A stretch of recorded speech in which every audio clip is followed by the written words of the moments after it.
Everybody got, yeah, we got a book, we got it. Good deal. And you guys, I'm not real loud sometimes, so turn your hearing aid up or do over here or whatever you have to do. Yeah. We're in John, 2nd chapter. We just started today on John's 2. We're going to read the whole thing. Not real long. I should say you guys can read the whole thing. It's not too long. Like 5 people read 5 verses. They're pretty good. Who wants to start? Okay, Samantha. Then just maybe Dan, maybe Billy, whatever you guys want to read 5 verses. Just go down through there. Remember, last week we looked at, last 2 weeks we looked at John 1. What did we say we're talking about? The difference in John and Matthew, Mark, and Luke.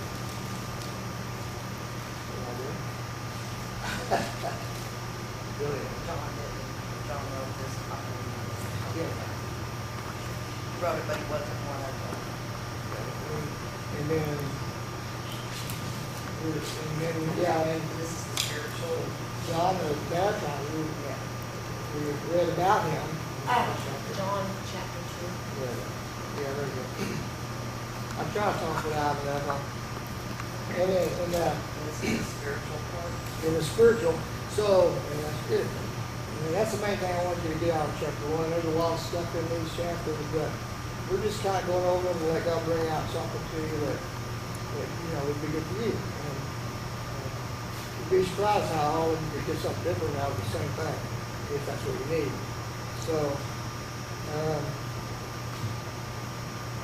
but anyway, and then in John 1 also we saw Jesus call his 12 apostles or disciples, what you want to call them.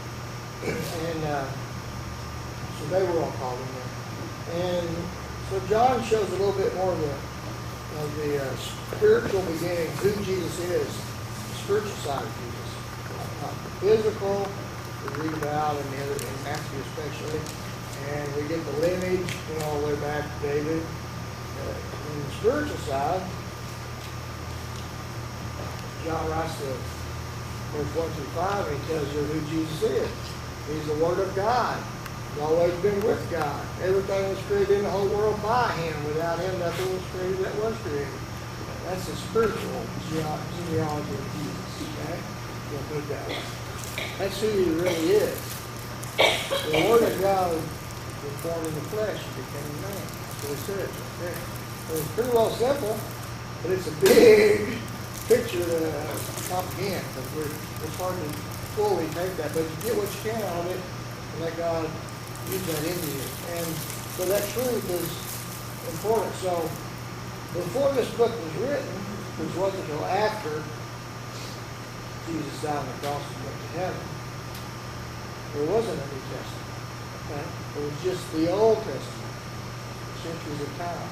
Since Moses gave the first 5 books that God gave him. And the law was given by Moses, and grace and truth came by Jesus Christ. That's the teaching. And so, Jesus had to come and fulfill all the law, and that's like one reason he came in the flesh, so he could do that. And in chapter 2, we'll find out a little more about the other reason he came. And so, let's read this chapter 2 and find out what the spiritual side of it is. Okay, so that's going to start. Okay. You just kind of go around. Everybody read 5 verses. Should take care of it, okay? All right. If you can't hear, but just follow along. So, we may not be able to hear everybody read. So, 1 through 5. On the 3rd day, there was a wedding at Cana of Galilee, and the mother of Jesus was there. Jesus also was invited with his disciples to the wedding, and when the wine was all gone, the mother of Jesus said to him, "They have no more wine." Jesus said to her, "Woman, what is that to you and to me? Leave it to me, my time has not yet come." His mother said to the servants, "Whatever he says to you, do it." This is the beginning of the miracles, okay? first miracle Jesus ever did right here. So he did so many, we don't have them all numbered, but we got some recorded. Okay. And there set there 6 water pots of stone, after the manner of the purifying of the Jews, containing 2 or 3 firkins apiece. Jesus saith unto them, Fill the water pots with water, and they filled them up to the brim. And he saith unto them, Draw out now, and bear unto the governor of the feast. And they bare. When the ruler of the feast had tasted the water that was made wine, and knew not whence it was, but the servants which drew the water knew, the governor of the feast called the bridegroom, and saith unto them, Every man at the beginning doth set forth good wine, and when men have well drunk, then that which is worse. But thou hast kept the good wine until now. Right. So, it's a good example how God works when he wants to use you in a miracle. He doesn't have to use you, but when he wants to use you in a miracle, he says, do this, and they did it. He tells you to do something, you did it. Because he told you to, for no other reason. And not because you come up with the idea, and ask God to bless it. God told you to do that, you did it. So his will, whatever it is, you don't even have to know what it is, can be done. And these servants, they just were obeying what Jesus told them to do, because Mary, who was in charge of the feast, told them to follow whatever he said. So they listened to Mary, did what she said, they followed what Jesus said, and they filled the rings full of water. Not having any idea what was going to happen after that. It didn't really matter, they just doing what they were doing. Okay, it's pretty simple. That's the easy way to serve God. Easy way to serve God. You don't have to have it all figured out. Anybody can be used by God to serve God if they just listen and do what they're doing. Don't make it simple. Don't make it hard. Don't make it complicated. And that God wants to do some spiritual things and he does. And you get to enjoy watching. And those guys are the only ones there that do what really happened. Except for Mary. And she is the one that came and asked Jesus to help them with this problem, because she knew he could have. And so Mary was the one that had Jesus in her room and filled with the Holy Spirit. She was told many things. So she was probably the main one, I would say, in the physical, before Jesus started his ministry out here. She already knew a lot about him, but everybody didn't know. Maybe even Joseph didn't know. She's a mother. They have mother now. She's a with kids. All right, thank you. All right, keep going. Can I say something? Yeah, oh yeah. Anybody want to ask a question for something? Moses' first miracle God worked for him was changing water to blood. There you go. Okay? And showing judgment against the Egyptians, and water which brought life turned it into death. Blood. That was Old Testament. New Testament, Jesus' first miracle was turning water into wine, something that gives life into something that gives nourishment and is good. Yeah. It's also showing that there's a difference between the ministry of the law with Moses and the ministry of the law with God. Right. And like I said, the law, when you think about the law, the Old Testament law that God had Moses write down, and first 5 books of the Bible, more than just the law, everything, history. And the law brings judgment. That's what the law is. Even the law we have today brings judgment. It has a judgment with it. Whatever it says, that's what it's supposed to be.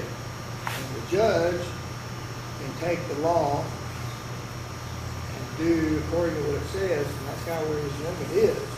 He can take the fullest or the least of it and give you benefit in that way if he decides to. But he has to go with it. He can't put something different in there if he's doing right. And so, God's law is the same deal. It has a penalty with it. It comes with it for wrong, And so Jesus is coming, and we'll see that here. He's coming to fulfill that law so that he has the power to take you and take you out from under that law where there's no penalty. And that's what he does when he gives you salvation. And when he says grace and truth came by Jesus Christ. Grace is what saved you from the penalty of the law. And nobody else has the power to do that except Jesus. And because God's law is still there, it's still here. It's here to the last day of the world. In order for you to get out from under that penalty. And that's what the whole thing about salvation is all about. We talk about all different aspects of it, but it all comes back down to that. You want to escape from the penalty of the law? Then Jesus says, I can do that for you. Because I died on the cross and took the penalty. That's what he did. I took what the law required and gave myself and satisfied God. And because my blood was clean and satisfied the law that got to him. So if I want to apply my blood to you, you don't have to do anything for law. You have to make you clean. And I know there's a lot to that, but try not to make it complicated. It's not supposed to be. It's supposed to be simple. Little children understand. That's what God says, make it like that. But with our bigger minds, we add so much stuff in there, we can make it complicated. Well, kid says, all right, that's what it is. And they go on and they got it. You know, we need to do that a little bit. Okay, I don't want to get too off track here. Okay. Can we read that? Okay. All right. This beginning of miracles that Jesus in Cana of Galilee manifested forth his glory, and his disciples believed him. After this, he went down to Capernaum, he and his mother and his brethren and his disciples, and they continued there not many days. And the Jews' Passover was at hand, and Jesus went up to Jerusalem, and found in the temple those that sold oxen and sheep, and doves, and changers of money sitting. And when he had made a scourge of small cords, he drove them out of the temple, and the sheep and the oxen, and poured out on the changers of money, and overthrew the tables. Who read the next verse for the book? And said unto them, take these things hence, make not my Father's house a house of merchandise. Okay. So, yeah, there's a lot, like I said, we can't talk about everything in there. That's not our, we want to go through the chapter. Because if you can sit down, it's hard for me to sit down and just read through the Bible. Because when God shows me something that I want to know more about, I got to start digging and read off. It might be too much more. I didn't know that study. But, you know, there's something to be said, and God showed me to do it. Sit down and like you just read through the whole book of John without stop. And you'll see a lot of stuff that pops out at you, and you just have to ignore it and go on. It's hard for me to do. But that's good because you get the whole, you get a bigger picture all the time. See, you're looking at this one little thing, this little, it's like a puzzle deal, like I said. It's like a puzzle. You focus on that one piece you're looking for to fit in that hole, and don't look at the rest of it, then you miss a lot, you know? You gotta have that, but what about just going through and just looking at him to show you the whole big picture that you're trying to put together? And he's trying to put together for you. And so, a lot of times I'll just do that. I'll just review it, you know. I used to like to read through First John, you know. Tom, what was they doing wrong because they had animals and stuff? Okay, they should not have been in the temple. Those things should be outside, not in there. And this is a place of worship for God. God's presence is supposed to be in the temple. People come worship God, nothing else. And that distracts big time from the whole reason they're there. And so the reason they come to the temple is to make money now. I'll buy and sell all this stuff and make money on it. You got to have this sacrifice up there that the priest had it and whatever, and sacrifice the blood once a year. And that way you can be forgiven every sin for another year. Well, that's what God wrote in the law. And they're doing the law, but these other people coming in there and polluting the house of God. And that's what it comes down to. And we do it today, we don't even realize it. Okay? I don't want to get into all that. That's not what we're looking at today. And it's so easy to pollute the house of God where you come to worship. We're not here for other things. You do that outside. Okay? It's okay. Those things are okay out in the right place. But don't bring it in here, you know. They had a racket set up too. Yeah, People would have to bring a spotless animal like throw it in there. and to sacrifice. And whenever they get there, the priest would look at the inspector sacrifice, and whatever they brought never was good enough.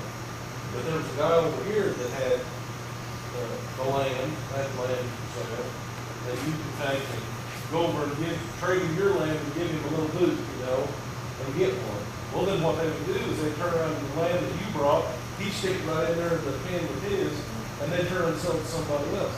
They had them a racket that were taking advantage of people. Maybe they have. And no, but they just, look, they just totally got away from what the whole point being. That's what the sacrifices were all about, what they represent. Super, very important. I want you to do this. Very important to those people. And here are the people in charge, ripping them off, take advantage of it. Yeah, to me, you can see right there how it really upset Jesus. Oh, See that? yeah. He That's- specifically saying it, it said that he went and made his courts a small courts. As soon as he said that, he went and made him a whip. You can see it. Is what he did. Yeah. And he walked right back in there. He didn't sell cry. No, he just went and made him a whip. He was mad. Because those people are not going to just be up leading, but you told them. He had to force them out, didn't he? Yeah, he run him off. Throw all that stuff out there. It is a good picture. Now Jesus in general is a peace. He's a Prince of Peace. And, but when he's dealing with religion and leadership of religion, that takes advantage of his people, he gets pretty uptight. God did the Old Testament too. And so that really offends the Lord. And it should offend us. But we're the ones to be taken advantage of, So the deal is, it's okay to be upset over some things. It's okay. But you gotta find out what God says those are. So, anyway, 18. where we at? 17? 17. You guys want to read it? A couple verses? 17, 18, 19, 20.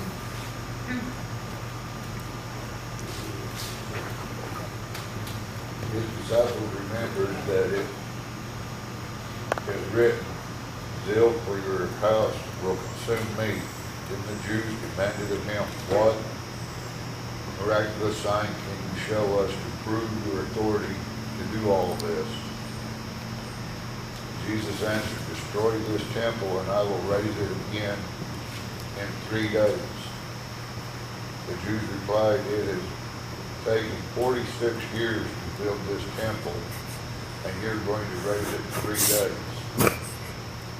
But the temple he had spoken of was his body. After he was raised from the dead, his disciples recalled what he said. Then they believed the scripture and the words that Jesus had spoken. Now while he was in Jerusalem at the Passover feast, many people saw the miraculous signs he was doing and believed in his name. But Jesus would not entrust himself to them, for he knew all men. He did not need men's testimony about man, for he knew what was in a man. All right. So, the religious leaders are always, you read Matthew to get a lot of good detail on all the miracles and stuff, and their conversations back and forth. Yeah, it's a good book for that. And they're always trying to do something against Jesus, make him look bad for the people, and put him down, And so they want to know, what miracle are you going to do? Show that you have authority to do what you just finished doing, And,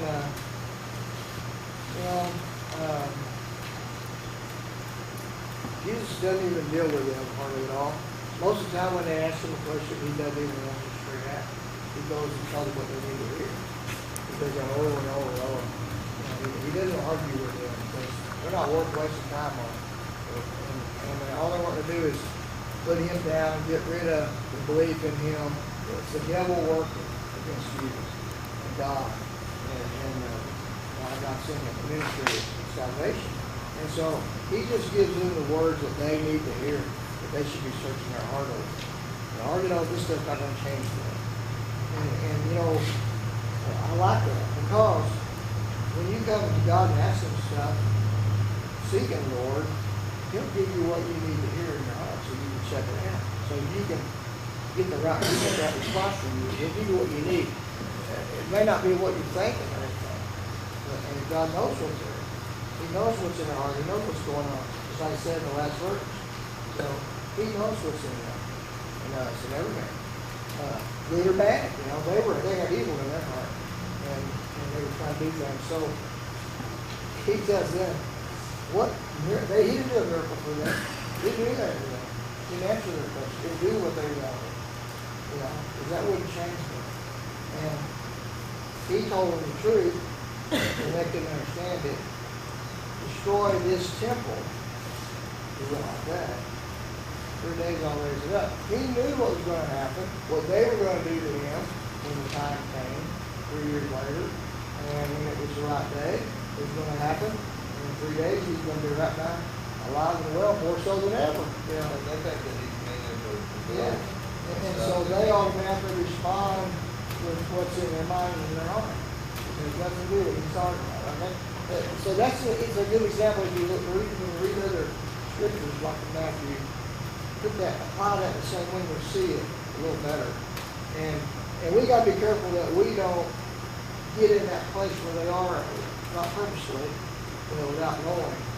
You know, when we come and start wanting God to do this or do that, and He answers us in a totally different way, we ought to say, well, now, you know, maybe I'm going the wrong direction.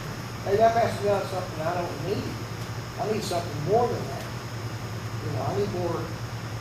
This is my prophecy, you know. It's going to happen later. But there's just a lot there. And anyway, He said that, and then He also, the verse 22 says, His disciples remembered it later. They did get a hold of it, but it didn't happen later. So when it happened, they remembered all these words that Jesus gave them. They were hearing, they were putting those words back. But they didn't see the result of that word that He gave them until 2 years later, okay? So, we do that a lot too. We need to know that's okay. That's normal. That's the way it works. A lot of times God gives you a prophecy, a word that's going to take place, and maybe you don't even remember it all until that time comes. And when that happens, you're going to remember it. Because that word got put right here. And then you'll have more understanding. Your eyes are open to it. You'll understand it. You may not understand it till then. That's okay. Don't think that when you read the Bible, you got to understand everything that you read there, and you get it right now. Because it may not be right now. It may not be till you're gone and come back to the Lord, you know. There's a place and time for everything. And I know that makes me remind me of years ago when I was looking up the verse, a real simple verse, and I said, God, what does that mean? That looks really important. And I don't understand that at all. It's pretty simple, but I'm not getting any truth out of that for me, you know. And so God led me through the Bible, Old Testament. I did a lot of searching around, which I needed all the information I searched. And it was right almost exactly 2 months. Every day I'm searching around looking for that piece of information. But I learned a lot of stuff like this. So God wanted me to know all these other things. And then suddenly one day, I'm back on that verse again. And it's so simple and clear. I was like, why did I have such a problem with that? Well, yeah. I already read so much stuff to go with it. I understand it. You know? And it made it real clear to me that's how God works a lot. And you know, it's a lot like math. You can do simple addition. You got something. You're not going to do any other math until you got addition figured out. Right? Okay? It don't matter how smart you are. You don't know how to add before you subtract. You got to know how to add and subtract before you multiply. And you got to know all 3 of them. It just works that way. And you got to learn that as it comes the right way, or you'll never get that next one. You know, but you're not going to forget it. I'm trying to depart. Jesus said, the Father's testimony, he knew exactly who He was, he knew exactly what His mission was, and He says He didn't need man's testimony, and the other thing about it, because He knew what was in man's heart. Right. You know, He knew man didn't see like you said, even at best, you don't see completely clearly, right? No, And there are other people that have bad motives, and hearts weren't right, but he had the testimony of God, and he knew who he was. right, He knew what he was supposed to do, right, and he didn't have to have the support of a man because he had the support of God. right. He knew exactly what was going on. You know something that's probably totally different than some people receive this. Here's what I get from some of this. This just shows you right here when Jesus is talking about destroying his temple and in 3 days I will raise it up. The carnal mind then takes over from the people that are not following him spiritually. They say that it took us 46 years to build this. They're not even in the same realm of mind or spiritual deal. And I think a lot of times if we don't, it's happened to me, I get to thinking more about what I've got going on. And if you don't stay in the Word of God and keep a real close walk with Him, I think that you can miss what He's trying to tell you sometimes. Oh, sure. Because you won't get it. You're not in that spiritual mindset. And I've looked back and I've seen things come on me. And if you stay just close to God, to the cross, I think things like that, a normal, some person that's not spiritual didn't get to do something about himself and he's going right from the grave right there. So that was non-believers, right? That is somebody that's not spiritually with them, not believing. Non-believers. They're on a total separate page. That's what I'm getting from that. Anybody else want to? You guys, did you hear any of that? Eddie was talking about, okay, good. Your ears are better than mine. I got, yeah. I need to put that drill through there and get that all going. So, anybody have any other comments on that? It's good talk. Yeah. I'm glad you're all reading Broncos. Next, chapter 3 is actually shows salvation. I think we're clear. And just talking about the rulers, scribes, Pharisees, lawyers, Sadducees, all these names, these are just religious sects of the Jewish religion. People had certain duties and things they performed, and they were supported by the people, and it's a religion, And so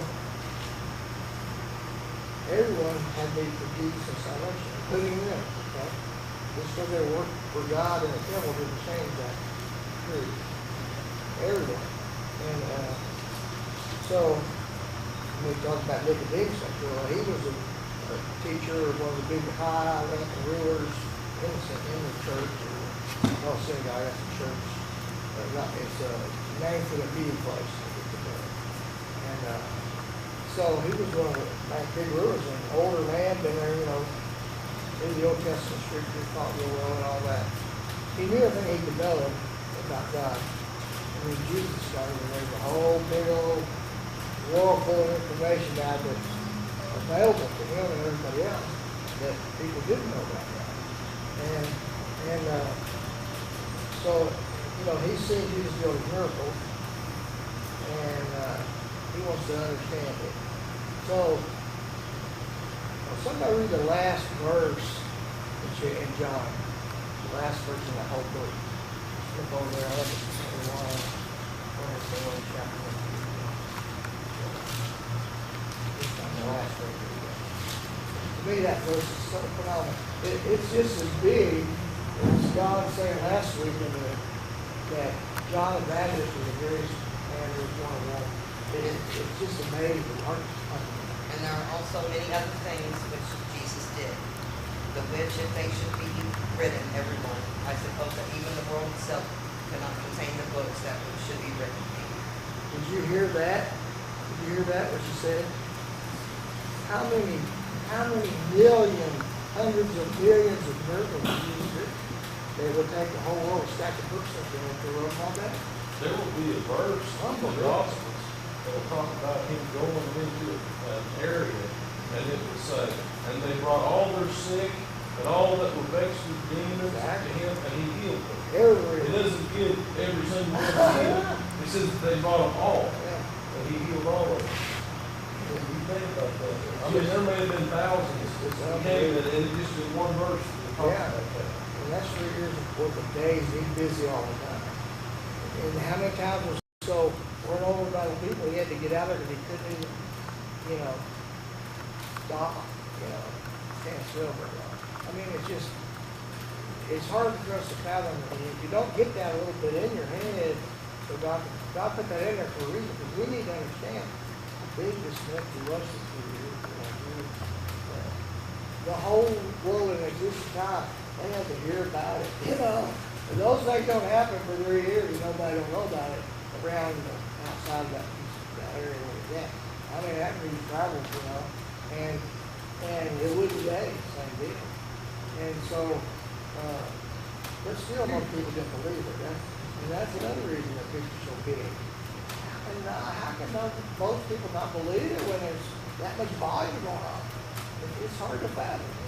So, don't be surprised today when God decides to perform some miracles somewhere, and most people don't believe it. It's the same as it was then. Because I've seen that happen over a little bit of time. And I agree, most people do. I don't know, and I still have a good response. Why? Anyway, the reason I brought that up is because that's what Nicodemus is coming to Jesus about. He saw all that stuff, and he goes, you have to be with God to do all that miracle. I mean, he's a learned man, and most of the people in his position rejected it, even though they know it's true.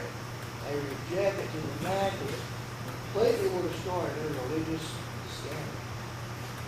The word gospel and the rug out from their religion. Maybe that's reality. And they see that, and that's what they don't want. It doesn't matter if it's God will or not. We don't want this changed. We've got our spot in there. That guy said the over our place. That's what they were mad about. And he's sure not. Yeah, okay. Well, we go. All right, now it's time. So, hey, I'm glad to see you guys come back, okay? Well, I'll talk to you after. Well, anyway, we got a little break or something. Let's take about a 5-minute break, and we'll get ahead with the rest of our service.